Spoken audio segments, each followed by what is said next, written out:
Olá, pessoal! Estamos de volta com a Agenda Econômica. Se você achou que a gente tinha desistido, que a gente não ia fazer mais programa, você estava completamente errado. E a gente vai começar agora a nossa segunda temporada, a temporada de 2024, com temas de economia, do debate público, do debate nacional e internacional, que podem interessar para você entender um pouquinho mais do que está acontecendo. Eu queria dar mais uma vez boas-vindas ao meu amigo Saulão Abuchedi. Salve, salve todos e todas. Voltamos aqui para falar sobre conjuntura, né, de uma maneira diferente e tentar fazer isso semanalmente, né, Zé? Esse é um desafio enorme, né? Para todo mundo sabe, a gente é professor, a gente tem outras atribuições, então gravar isso aqui é um desafio enorme, mas a gente tem o compromisso de voltar com você, você que acompanha a gente, que estava sentindo nossa falta, o compromisso é que a gente vai voltar aqui e trazer esse debate de novo. E a gente já quer começar logo a semana com um debate bastante polêmico, né? A gente tem acompanhado aí na imprensa, talvez você tenha acompanhado também, o debate sobre o orçamento público. O governo apresentou a nova PLDO, né, que são as diretrizes orçamentárias ao Congresso, e para 2025 e 2026 o governo prometeu um ajuste menos rigoroso, menos austero do que vinha prometendo anteriormente. Lá no começo, o Haddad tinha prometido que faria no ano que vem e nos anos subsequentes, um superávit primário, para 2025 de 0,5 ponto percentual do PIB. Muita gente, inclusive a gente naquele momento, falou: isso é bastante ambicioso.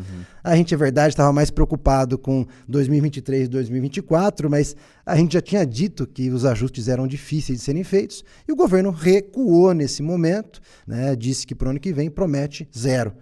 E o zero com aquela margem de 0,25 para cima e 0,25 para baixo. E a gritaria foi generalizada.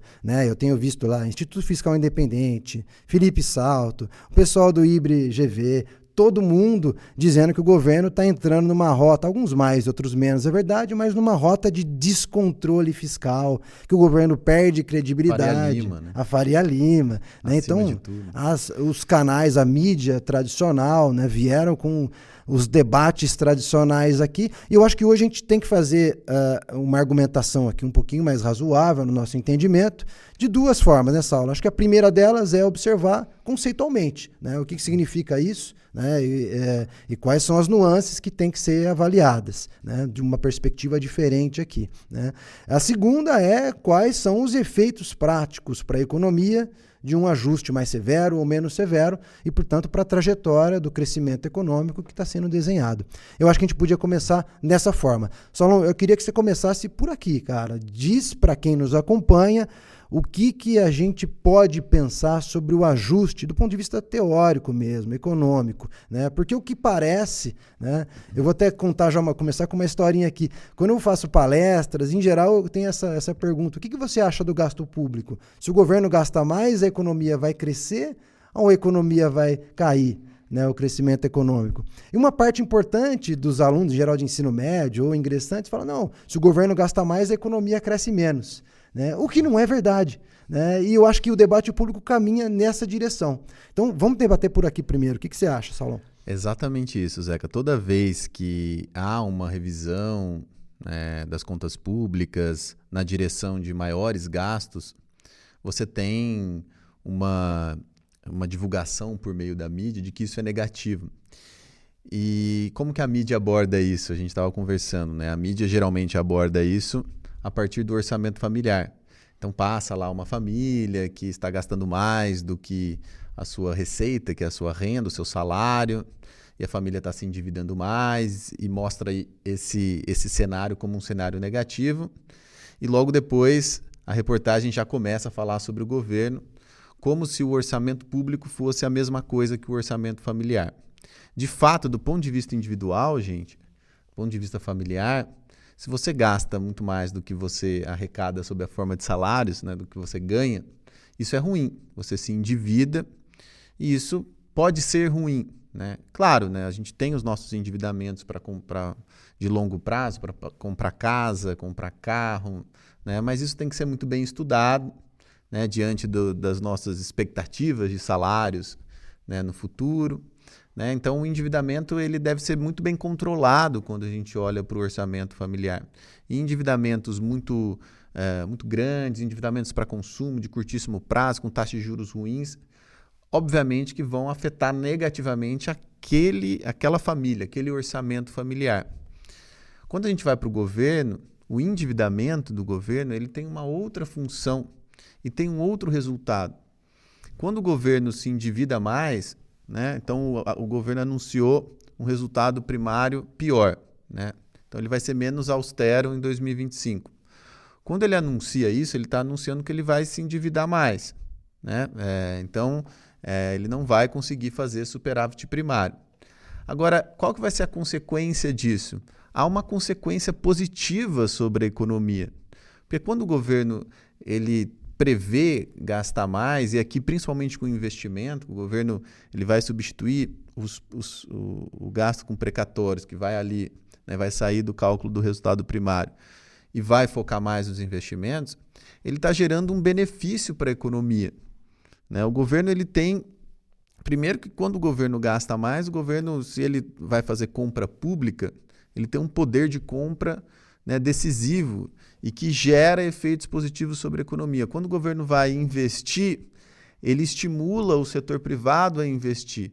Né? O gasto do governo, como a gente costuma falar em economês, tem um efeito multiplicador, né, muito positivo, né, e geralmente maior que outros tipos de gastos privados sobre a economia. O que é esse efeito multiplicador?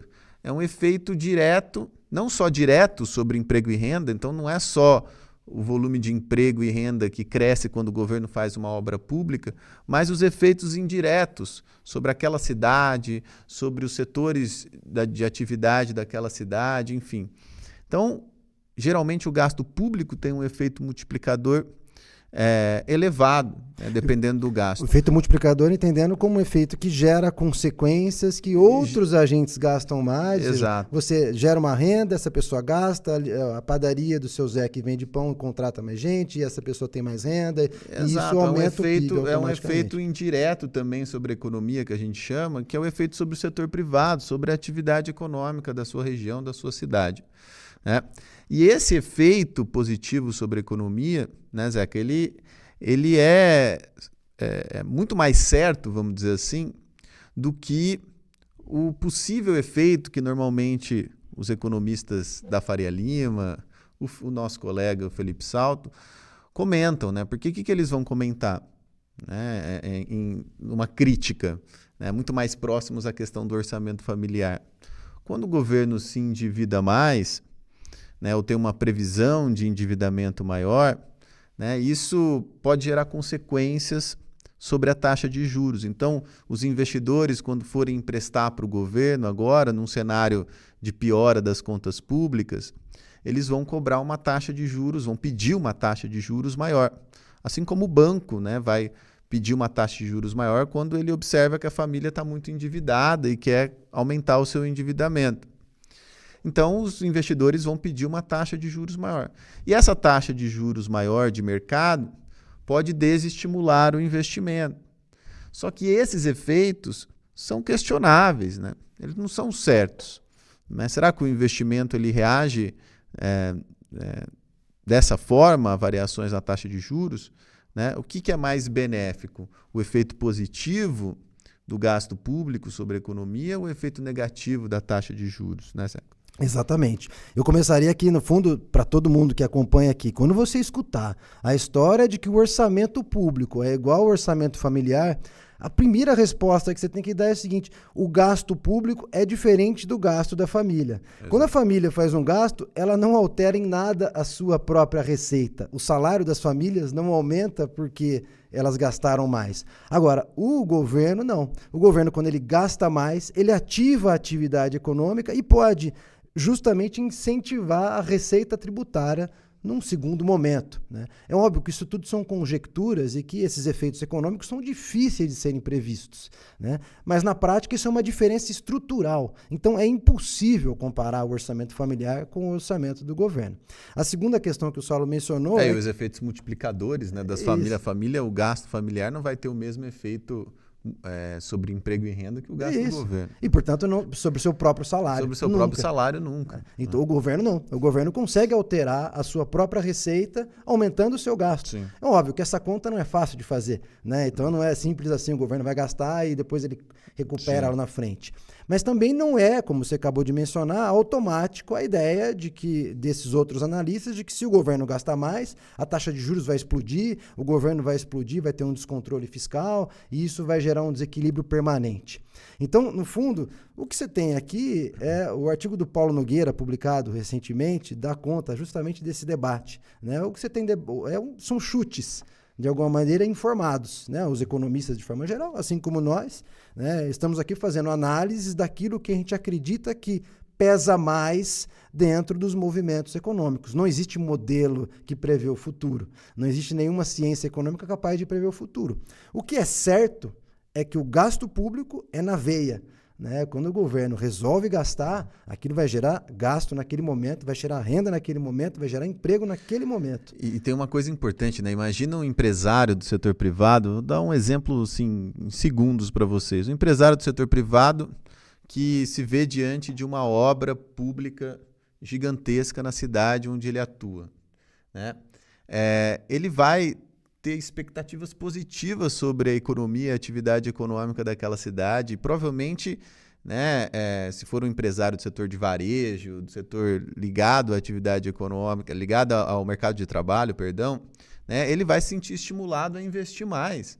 Pô, aquela obra pública está gerando emprego, mais gente que vai consumir na minha loja, né, ou no meu negócio, eu vou investir mais. Ele vai se sentir muito mais estimulado por essas expectativas positivas do que desestimulado, por exemplo, por um aumento da taxa de juros. Pois é. É muito mais palpável, portanto, o efeito positivo do gasto público sobre a economia. É claro que a gente tem que olhar para o tipo de gasto público que é feito, obviamente, né?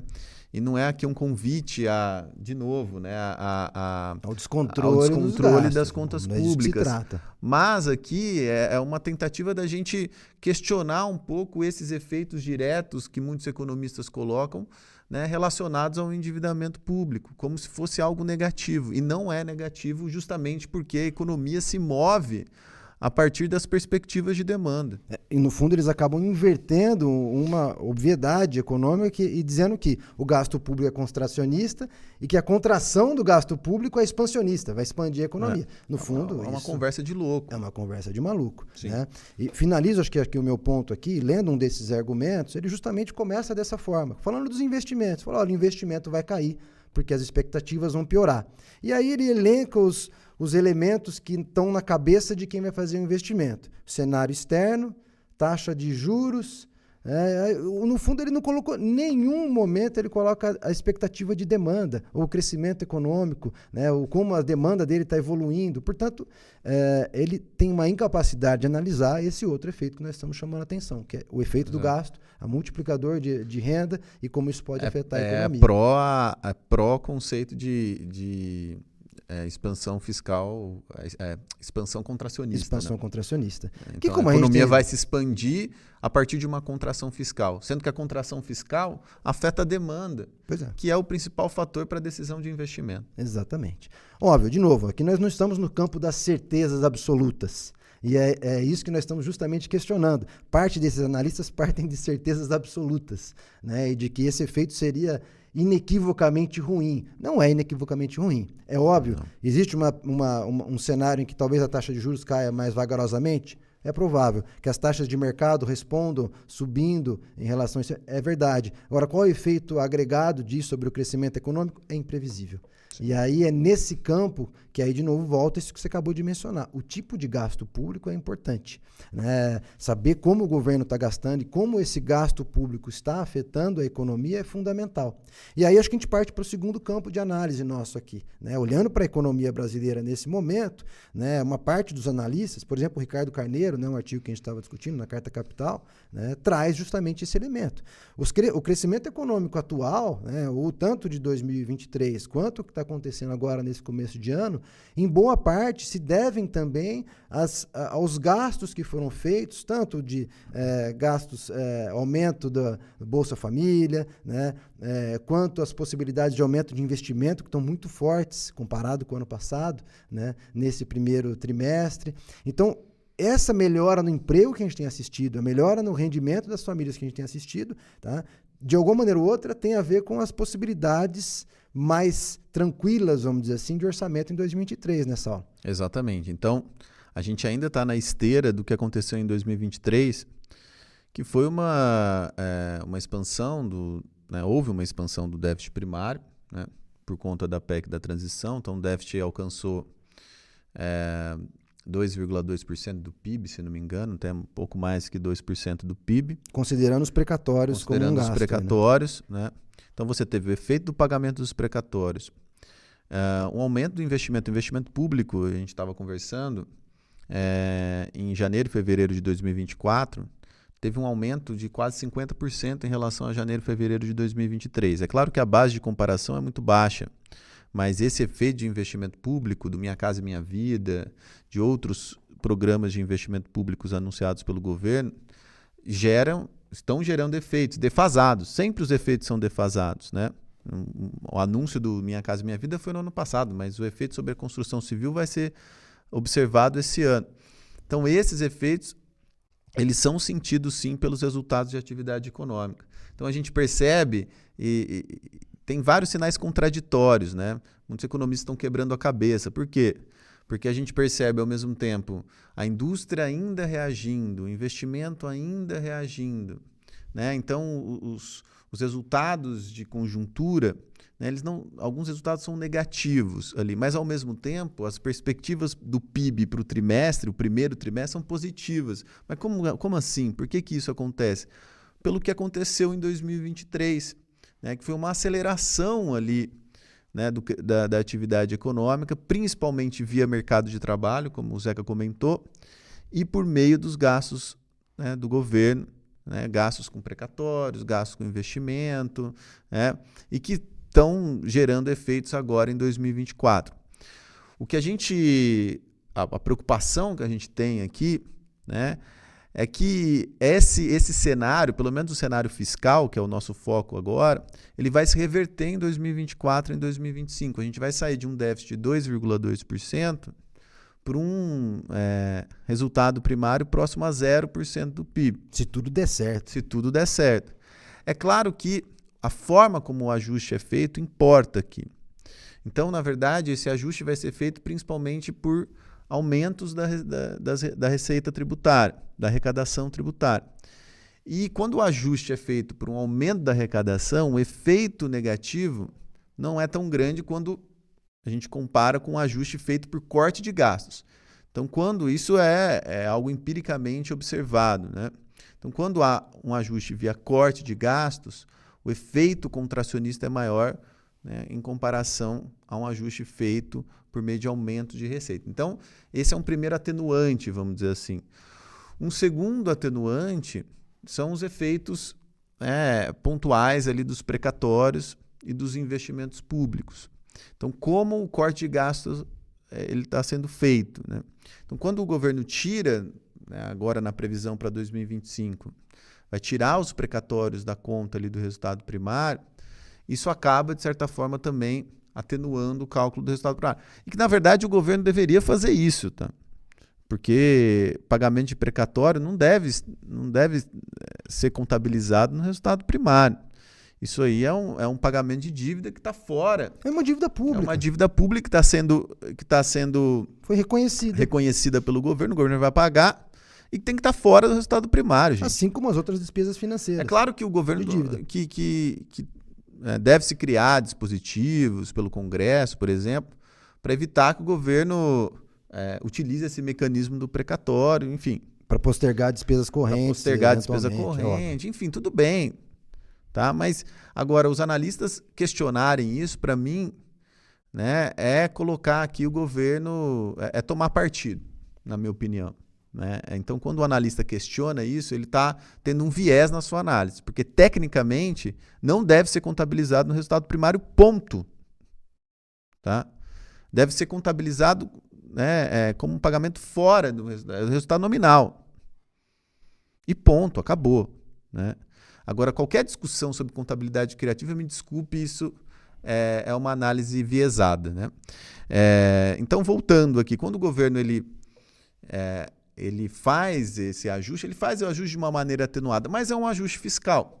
Você está saindo de um déficit, aí para um macroeconomista é um ajuste fiscal. Você está saindo de um déficit de 2,2% do PIB para zero, algo perto de 0% do PIB. Então vai gerar resultados ali na frente, não vão ser sentidos agora, mas a gente vai sentir esse resultado, o efeito dessa mudança de política fiscal ali na frente, ou no quarto trimestre de 2024, ou a partir do primeiro trimestre de 2025. Então o governo tem que estar preparado para esse efeito, né? E a gente está falando de um ano de eleição. Então, há toda uma conjuntura aqui, né, que pode pressionar o governo, né? Então o governo ele tem que estar preparado, inevitavelmente, para o efeito negativo sobre a atividade econômica por conta dessa mudança de política fiscal a partir de 2024. Sem dúvida, Saulão. Eu acho que para a gente fechar aqui, então, o que o governo está fazendo é muito mais do que um ajuste para atender demandas de gasto. É verdade que o governo tem tido dificuldades, né? O Haddad tem tido dificuldades para a recuperação, né, de receita, como ele tinha imaginado, né? O aumento da receita tributária que ele tinha imaginado tem sido contestado pelo Congresso.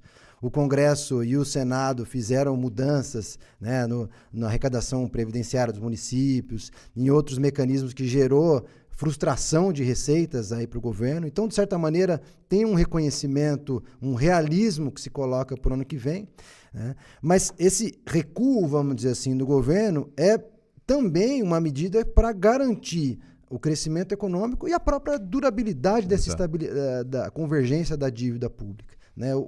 Essa gritaria do mercado, de certa maneira, tem um olhar muito curto-prazista e não está analisando o próprio crescimento do PIB e das receitas ao longo do tempo e a possibilidade de estabilização da dívida no médio e longo prazo. Então, na prática, o que nós estamos defendendo, como já falamos outras vezes aqui, não é um gasto descontrolado e nem a ideia de que um gasto descontrolado não tem problema algum, tá? O que nós estamos defendendo é que, de certa maneira, a possibilidade de você organizar esse ajuste compatibilizando o crescimento econômico é fundamental para que essa estabilidade da dívida seja verificada. E não é um gasto descontrolado, pelo contrário, porque o nosso novo regime fiscal é um regime com várias travas, né? Por conta dessa relação entre receita e despesa, né? As despesas 70% da receita, então nem um pouco. E também nós estamos avançando no sentido contrário de um gasto descontrolado. A gente está avançando num sentido de um controle de gastos cada vez maior, né? E de um certo desmonte em algumas áreas, né? Então, uma tentativa de desmonte, né? Uma pressão sobre o governo para o desmonte, principalmente saúde e educação, com questionamento dos pisos constitucionais, né? Então, nós estamos aqui sempre em constante pressão do mercado, né? Pelo desmonte do Estado, né, de bem-estar, vamos dizer assim, construído pelo nosso país via Constituição de 88, né, ou pelo Estado constituído ali, né, em 88, né, via Constituição. E isso é preocupante, né, porque há uma tentativa constante de questionamento, né, das garantias mínimas ali de gastos sociais, né, e para as áreas que estão na Constituição, né? Saúde, educação, os gastos com previdência e seguridade social de maneira geral, né? Então há esse questionamento constante, então a gente está num sentido contrário, a gente não está num sentido de descontrole de gastos, na verdade a gente está num sentido preocupante, na minha opinião, né, de desmonte desse estado de bem-estar social construído na Constituição. E esse é um debate que voltou, né? Dá para ver nas análises, nas reportagens, nas entrevistas dos críticos, né, nesse momento, trazem esse debate dos pisos constitucionais de novo, que eu acho que não dá para a gente fazer, o nosso tempo aqui está se esgotando, e a gente volta num próximo programa. Então você que nos acompanha, fica a promessa, voltaremos a discutir a questão do orçamento, em outros detalhes, a questão dos pisos constitucionais, a própria questão dos precatórios, a gente pode voltar a discutir, né, os efeitos que ela trouxe, inclusive na macroeconomia atual. E você, portanto, que nos acompanhou até agora, não deixe de dar o seu like, não deixe de compartilhar com seus amigos, amigas, familiares. Esse é um debate que é importante para todo mundo que se interessa em economia, e volte com a gente. A Agenda Econômica voltou para ficar em 2024. Grande abraço a todos e a todas.